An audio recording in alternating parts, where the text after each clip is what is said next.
اعوذ باللہ من الشیطان الرجیم بسم اللہ الرحمن الرحیم۔ ناظرین و سامعین، السلام علیکم ورحمۃ اللہ وبرکاتہ۔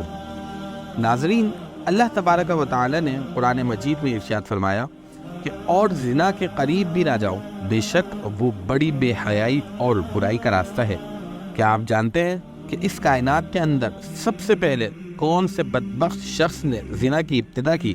آج کی ویڈیو میں اسی شخص کے بارے میں جانیں گے۔ آپ سے گزارش ہے کہ ہماری اس ویڈیو کو آخر تک ملاحظہ فرمائیے۔ ناظرین، حضرت حوا رضی اللہ تعالی عنہ کے حمل سے ایک لڑکا اور ایک لڑکی پیدا ہوتے تھے، اور ایک حمل کے لڑکے کا دوسری حمل کی لڑکی سے نکاح ہوتا تھا۔ اسی دستور کے مطابق حضرت آدم علیہ السلام کی نسل آگے چل رہی تھی۔ اسی طریقہ کار کو جاری رکھتے ہوئے حضرت آدم علیہ السلام نے قابیل کا نکاح لیویزا سے، جو حابیل کے ساتھ پیدا ہوئی تھی، کرنا چاہا، مگر قابیل اس پر راضی نہ ہوا کیونکہ وہ اقلیمہ کو زیادہ پسند کرتا تھا، کیونکہ وہ زیادہ خوبصورت تھی۔ حضرت آدم علیہ السلام نے اس کو سمجھایا کہ اقلیمہ تیرے ساتھ پیدا ہوئی ہے، اس لیے وہ تیری بہن ہے، اس کے ساتھ تیرا نکاح نہیں ہو سکتا، مگر قابیل اپنی ضد پر اڑا رہا۔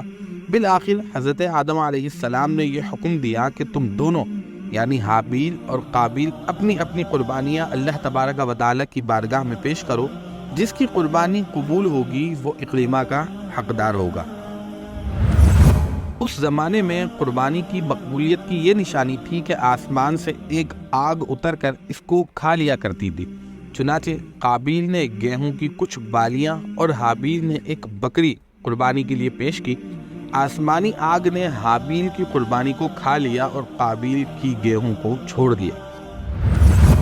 اس بات پر قابیل کے دل میں بغض اور حسد پیدا ہو گیا، اور اس نے حابیل کو قتل کر دینے کی ٹھان لی، اور حابیل سے کہہ دیا کہ میں تجھ کو قتل کر دوں گا۔ حابیل نے کہا کہ قربانی قبول کرنا اللہ تعالیٰ کا کام ہے، وہ متقی بندوں کی قربانی قبول کرتا ہے۔ اگر تو متقی ہوتا تو ضرور تیری قربانی قبول ہوتی۔ ساتھ ہی حابیل نے یہ بھی کہہ دیا کہ اگر تو میرے قتل کے لیے ہاتھ بڑھائے گا تو میں تجھ پر اپنا ہاتھ نہیں اٹھاؤں گا، کیونکہ میں اللہ سے ڈرتا ہوں۔ میں یہ چاہتا ہوں کہ میرا اور تیرا گناہ دونوں تیرے پلے پڑیں اور تو دوزخی ہو جائے، کیونکہ بے انصافوں کی یہی سزا ہے۔ آخر قابیل نے اپنے بھائی حابیل کو قتل کر دیا۔ اس واقعے کے بعد وہ اپنی بہن اقلیمہ کو لے کر وہاں سے چلا گیا۔ اس واقعے کے بعد آپ بہت افسردہ ہوئے، اور آپ کو حضرت شیث علیہ السلام کی بشارت ملی۔ حضرت آدم علیہ السلام نے ان کی اچھی تربیت کی اور انہیں مسلمانوں کا خلیفہ مقرر کر دیا۔ پھر حضرت آدم علیہ السلام کا بھی انتقال ہو گیا، اور اللہ تعالیٰ نے حضرت شیث علیہ السلام پر وحی نازل فرما کر انہیں انسان کو دفن کرنا سکھایا۔ اور حضرت آدم علیہ السلام نے اپنی آخری وصیت یہ کی تھی کہ قابیل کی اولاد سے دور رہنا۔ وقت گزرتا چلا گیا، پھر حضرت حوا کا بھی انتقال ہو گیا، اور کچھ عرصے بعد ہی زنا کی ابتدا ہوئی۔ زنا کی ابتدا کس طرح ہوئی؟ سب سے پہلے زنا کی ابتدا قابیل کی اولاد میں ہوئی۔ اس کا واقعہ کچھ اس طرح ہے کہ قابیل اپنی آل و اولاد کے ساتھ ایک وادی میں رہا کرتا تھا۔ ایک دن شیطان ان کے پاس ایک غلام کی صورت میں آیا اور ایک شخص کے ہاں اجرت پر کام کرنے لگا۔ آہستہ آہستہ شیطان عجیب و غریب لباس تیار کرنے لگا اور انہیں مزامیر اور گانے باجے کے آلات بنا کر دکھانے لگا۔ انہیں ایسی آوازیں سنانے لگا جو انہوں نے آج تک نہیں سنی تھی۔ چنانچہ جو لوگ حق سے دور تھے اور بھی دور ہونے لگے، اور انہوں نے ایک دن مقرر کر لیا کہ جس میں ان کی عورتیں برہنہ اور نیم عوریاں آتی تھی اور مردوں سے اختلاط کیا کرتی تھی۔